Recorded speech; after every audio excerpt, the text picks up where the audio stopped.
అన్నా సంధ్య వచ్చావా? డాడీ ఆరోగ్యం బాగాలేదమ్మా. అన్నయ్య నాన్నగారు ఎక్కడికి వెళ్ళారన్నయ్య? నాన్నగారికి నాన్నగారికి డాడీకి ఏమైందో చెప్పానయ్యా, ఎందుకు అలా ఆలోచిస్తున్నావు? సీరియస్ గా ఉందమ్మా, ఇప్పుడా కాసేపు అన్నట్టున్నారమ్మా. అన్నయ్య ఏమైందన్నయ్య? నాన్నగారికి హెచ్ఐవి అమ్మా. ఏంటన్నయ్య, ఏంటి నువ్వు మాట్లాడుతుంది?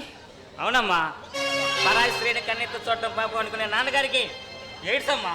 అన్నయ్య నాన్నగారికి కనీసం అమ్మ చనిపోయిన దగ్గర నుంచి పరాయి స్త్రీ అంటే ఏంటో తెలియని నాన్నగారికి ఇంత పెద్ద జబ్బు వచ్చిందా అన్నయ్య?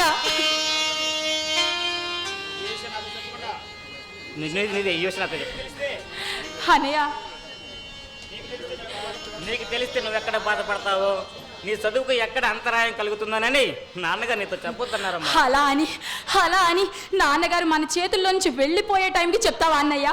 నాన్నగారిని కనీసం ప్రేమగా కూడా దగ్గరికి తీసుకునే అవకాశం లేకుండా చేసావు కదా అన్నయ్య. చూడన్నయ్య, అమ్మ చనిపోయి 10 సంవత్సరాలు అయింది, అయినా సరే పరాయి స్త్రీ మొహం కూడా తెలియదు. అలాంటి నాన్నగారికి ఇలాంటి ఘోరమైన శిక్ష. అమ్మా, గత సుమారు 5 సంవత్సరాల క్రితం హైదరాబాద్ ట్రైనింగ్కి వెళ్ళినప్పుడు నాన్నగారితో పాటు ఆయన కొలీగ్స్ కొంతమంది తనకు అలవాటు లేదని ఎంత చెప్పినా వినకుండా బలవంతంగా బ్రాంతి తాగించారమ్మా.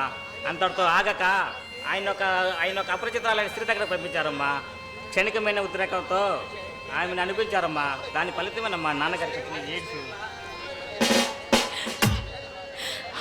నిజమా అన్నయ్య? నిజమేనమ్మా.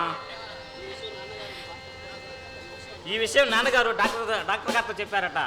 ఇప్పుడు నాన్నగారు హాస్పిటల్లో ఉన్నారు. డాక్టర్ గారు ఇక్కడ లాభం లేదు, తీసుకెళ్ళమన్నారమ్మా. రాజీబాబు డబ్బులు ఇస్తానంటే తీసుకెళ్దామని వచ్చానమ్మా. నేను వెంటనే నాన్నగారిని చూడాలన్నయ్య. నేను వస్తాను, పదన్నయ్య పద.